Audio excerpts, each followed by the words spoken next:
Quando é que Deus surpreende alguém? Quando esse alguém também surpreende ele. Então, ação na terra tem reação nos céus.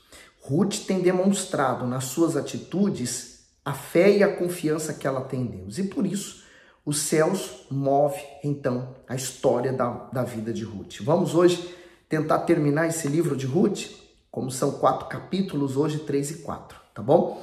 Meu Deus, que fé extraordinária a Ruth teve. Uma fé que nós podemos imitá-la também.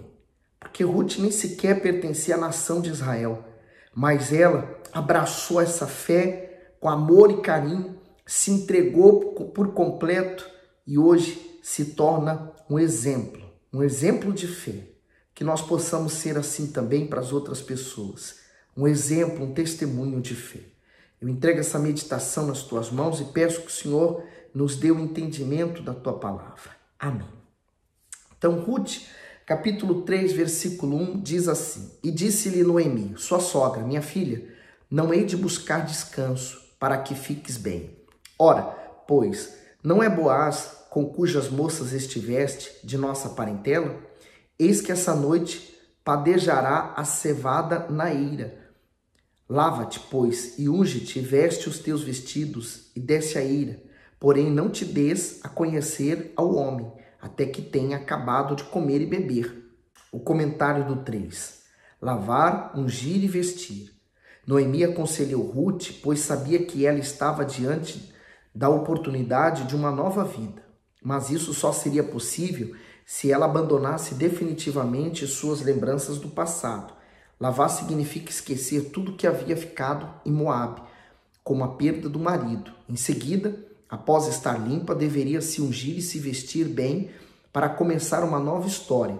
Muitas pessoas têm desejado a felicidade, mas não abrem mão dos velhos sentimentos e recordações que só trazem sofrimento. O Senhor diz que faz obras novas a todo momento e não é difícil vê-las em nossas vidas. Basta pensarmos e agirmos de acordo com a fé que Ele nos ensina. Esqueça o que aconteceu ontem. Não se inquiete pelo amanhã e concentre toda a sua força em viver o hoje em sua presença. Então, o ontem, ele serve apenas como uma história, como um testemunho e como um ensinamento. Ele não serve mais para nós absolutamente em nada. Há pessoas que eu sei ficam presas ao passado porque foram feridas, foram machucadas ou foram muito felizes. Então elas se prendem ao passado e as consequências disso são das piores. Você tem que superá-lo e viver o dia de hoje com toda a sua força, entregando a sua vida para o Senhor Jesus. E o futuro pertence a Ele. Por isso que o Senhor Jesus disse, não andeis ansiosos por coisa alguma. E lançando sobre Ele as nossas ansiedades, nós ficamos livres dela. Esse é o segredo. Então, se você anda ansioso, entrega essa ansiedade para Jesus. Aí você diz, mas eu já entreguei e continua ansioso. Então significa que você entregou e tomou de volta. Então entrega de novo. Você vai orar entregando essa ansiedade até você ficar livre dela. E aí você vai de fato ficar livre e você vai ter confiança, segurança. Agora o 4. E há de ser que quando ele se deitar, notarás o lugar em que se deitar. Então entrarás e descobrir-lhe-ás os pés e se deitarás. E ele te fará saber o que deve fazer. E ela lhe disse, tudo quanto me disseres farei. Então foi para ele e fez conforme tudo quanto sua sogra lhe tinha ordenado. Havendo, pois, Boaz comido e bebido, estando já o seu coração alegre, veio deitar-se ao pé de um monte de grãos.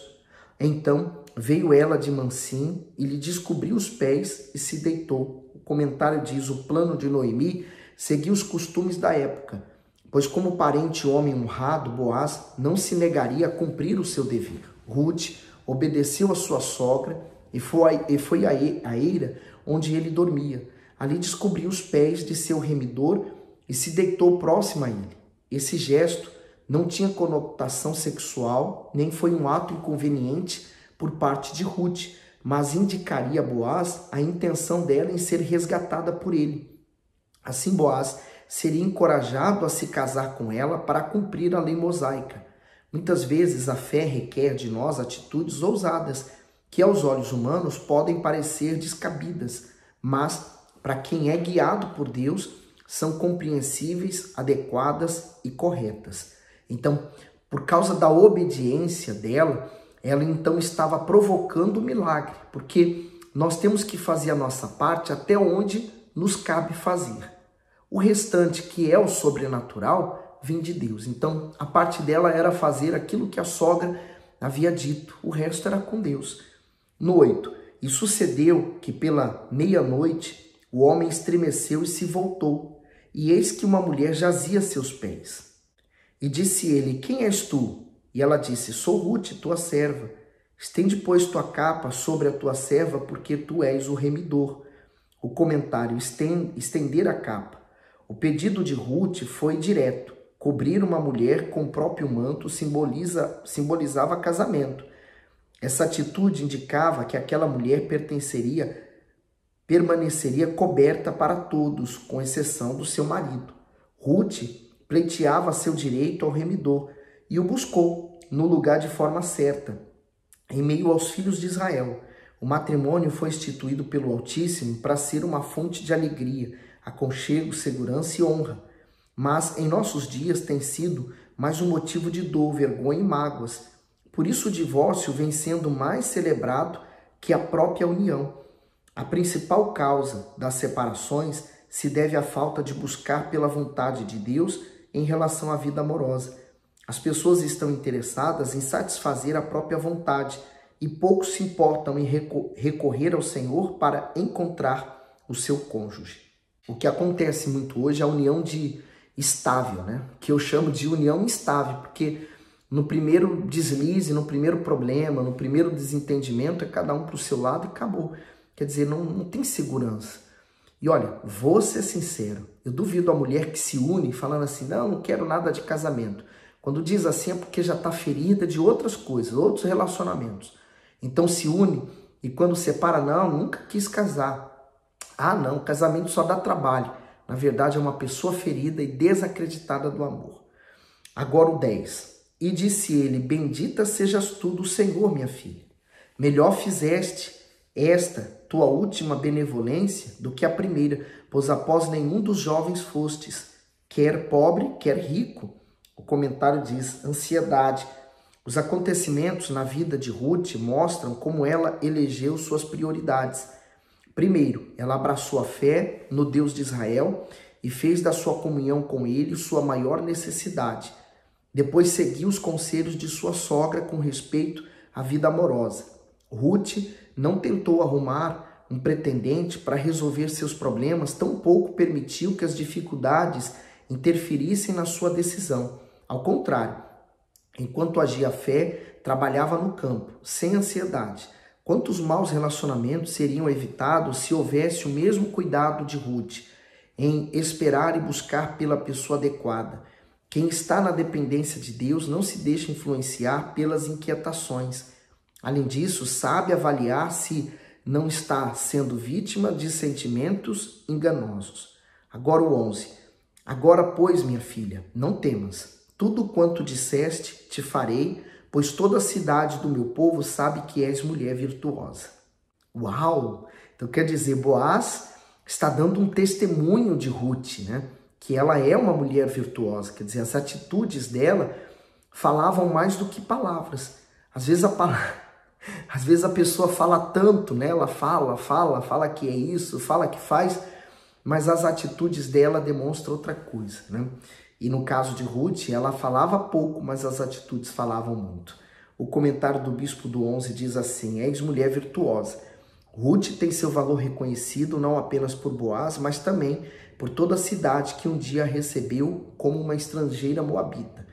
A fé e o temor a Deus que ela apresentou conduziram seu comportamento de forma que todos notaram sua honra e sua dignidade. A falta desses atributos espirituais rouba da mulher a sua beleza, o seu valor e a faz ser depreciada por si mesma e pelos outros. Muito forte mesmo. Por isso, a necessidade de sermos o bom perfume de Cristo onde quer que nós vamos. No 12. Porém agora é verdade que eu sou o remidor, mas ainda outro remidor há, mais chegado do que eu. O comentário do 12, integridade. Apesar de Ruth ter despertado o interesse de Boaz, ele não se aproveitou dela nem da sua situação. Ele também não escondeu que havia outro remidor mais chegado que ele e que por isso tinha prioridade em resgatá-la.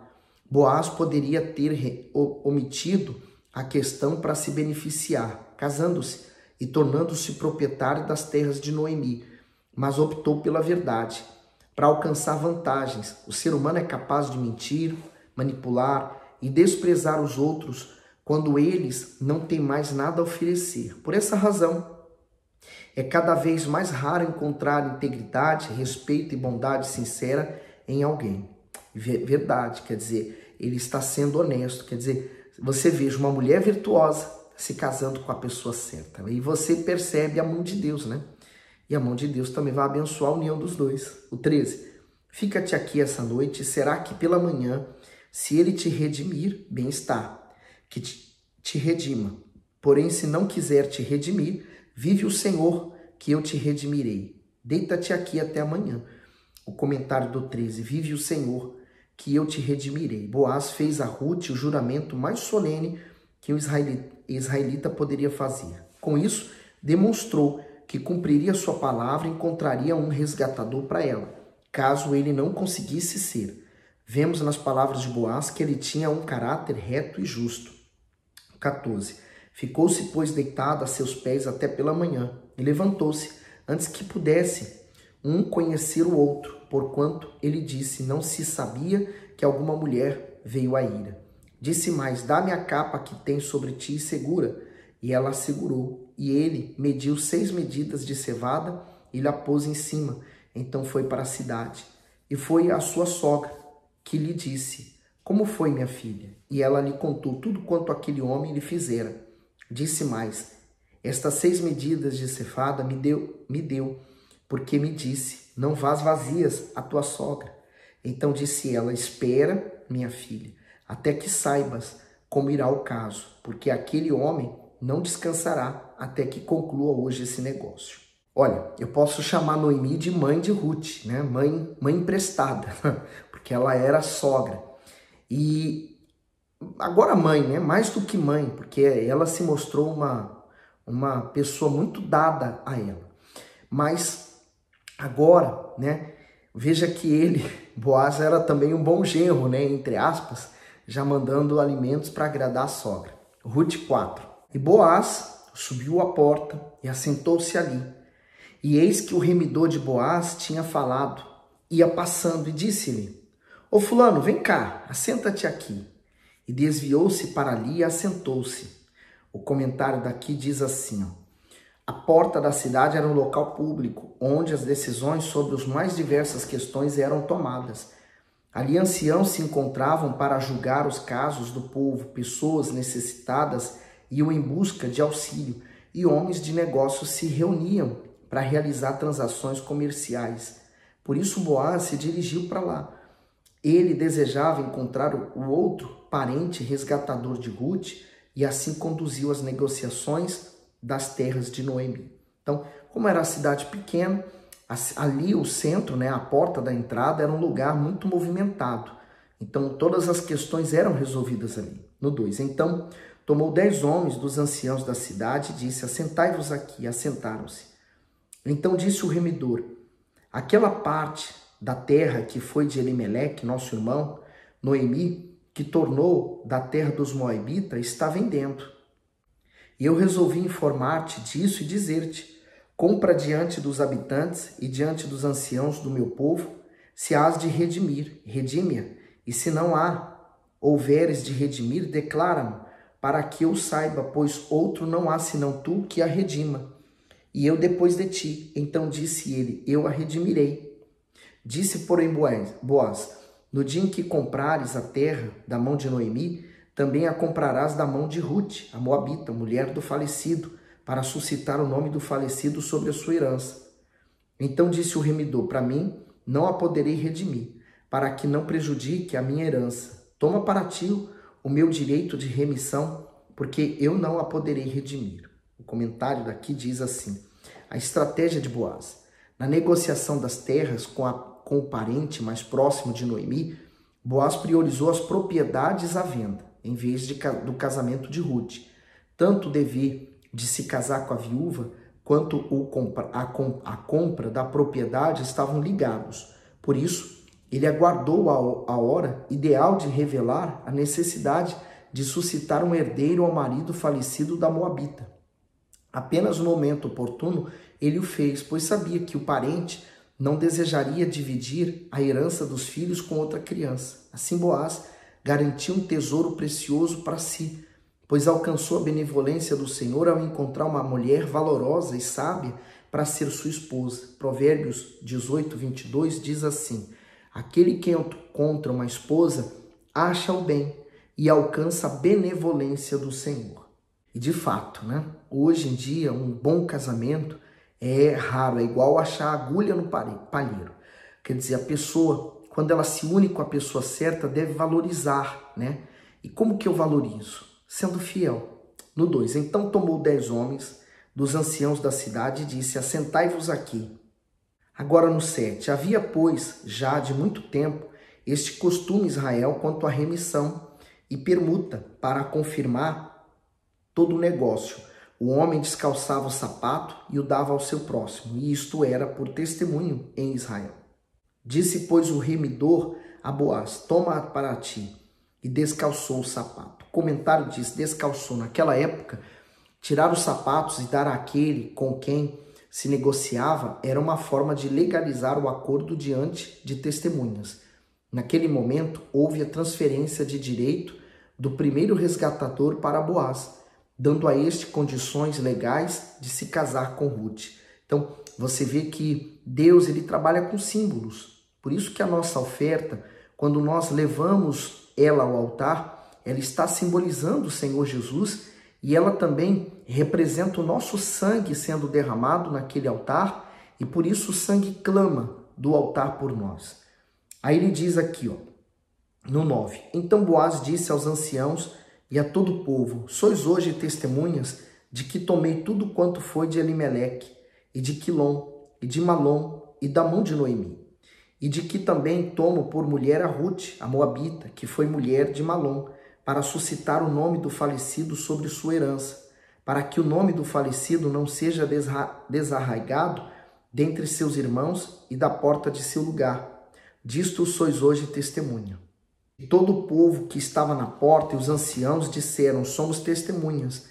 O Senhor faça a essa mulher o que entra na tua casa, como a Raquel e como a Lia, que ambas edificaram a casa de Israel. E porta-te valorosamente em Efrata, e faza-te nome, afamando-o em Belém. E seja a tua casa como a casa de Pérez, que Tamar deu à luz a Judá, pela descendência que o Senhor te der dessa moça.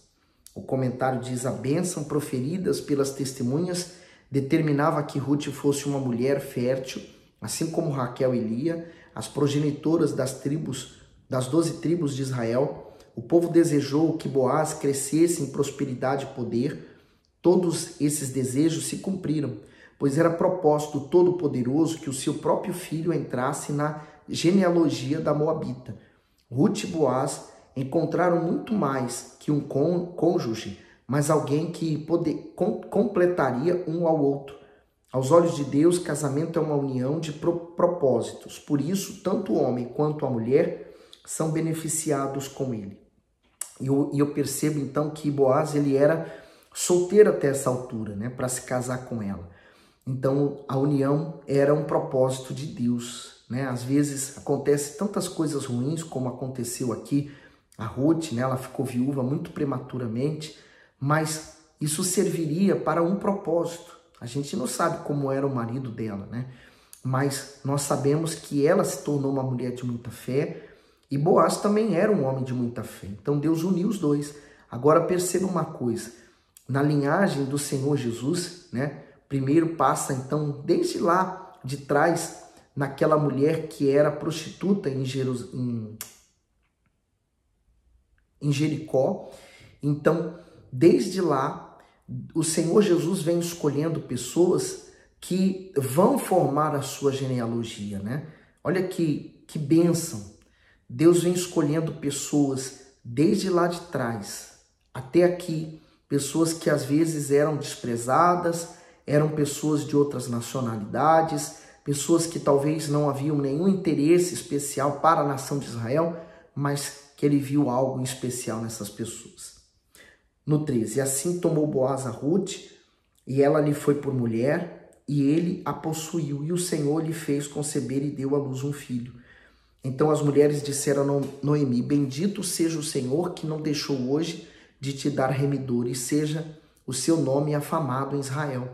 Ele te será por restaurador da alma, e nutrirá a tua velhice, pois tua nora, que te ama, o deu à luz, e ela te é melhor do que 7 filhos. Olha só o valor que tinha Ruth, ela era melhor do que 7 filhos, é muito forte, né? Que testemunho essa mulher deu. E Noemi tomou o filho e o pôs no seu colo e foi sua ama. O comentário diz, pôs no seu colo. Noemi é honrada por meio de Ruth. Veja o contraste entre o início da história de Noemi e o final. Ela entrou amargurada em Belém, mas depois se alegrou, pois tinha em seus braços a criança que continuaria sua história. E se ensina que devemos manter a fé, mesmo em meio às adversidades e tristezas. O Eterno pode agir de tal maneira em nossas vidas que transforma o passado infeliz em testemunho de vitória. Que forte, né? Muito forte. Quer dizer, Deus mudou a história, né? Ela estava resignada à dor, ao sofrimento, mas agora é uma história de superação. O 17. E as vizinhas lhe deram um nome, dizendo, a Noemi nasceu um filho, e deram-lhe o nome de Obed. Este é o pai de Jessé, pai de Davi.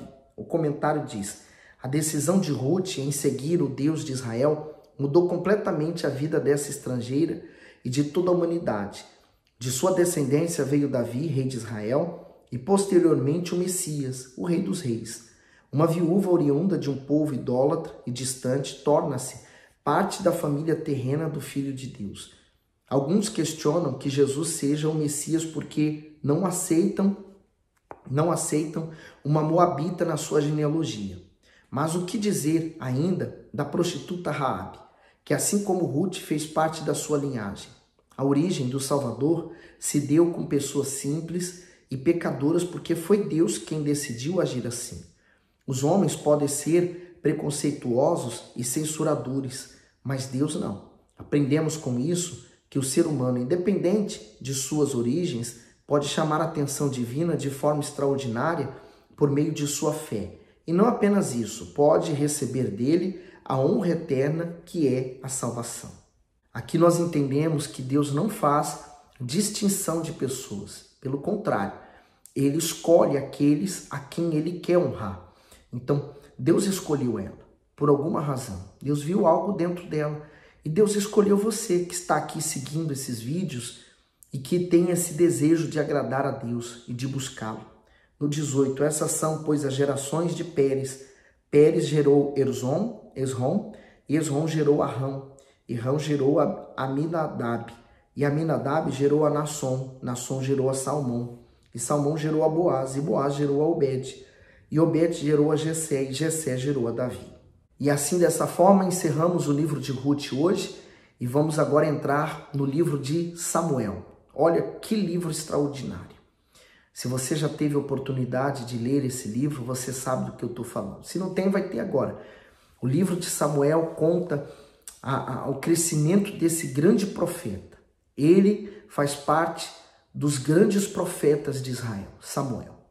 Ele não era nem sequer da tribo de Levi, né, dos sacerdotes, mas Deus viu nele, Deus viu condições nele de poder usá-lo. Assim como Deus quer ver em você condições de poder também usar você na obra dele. Seja como obreiro, seja como membro, evangelista, do Força Jovem, do Caleb, não importa. Os braços que Deus tem usado para ganhar almas são enormes. Você pode fazer parte desse corpo de Cristo. Cada um faz parte de uma parte do corpo de Cristo. E por que não dizer que você um dia também possa ser uma esposa ou um pastor e dar continuidade a exatamente isso que eu estou fazendo aqui hoje também. Por isso, creia em Deus, entregue sua vida para Ele e deixe a sua vida fazer parte dos planos dele. Esqueça os seus. Agora, entregue seus planos para Ele, tá certo? Que Deus continue abençoando, iluminando você e toda a sua vida. Fique bem, fique com Jesus, deixe o seu comentário, deixe o seu gosto.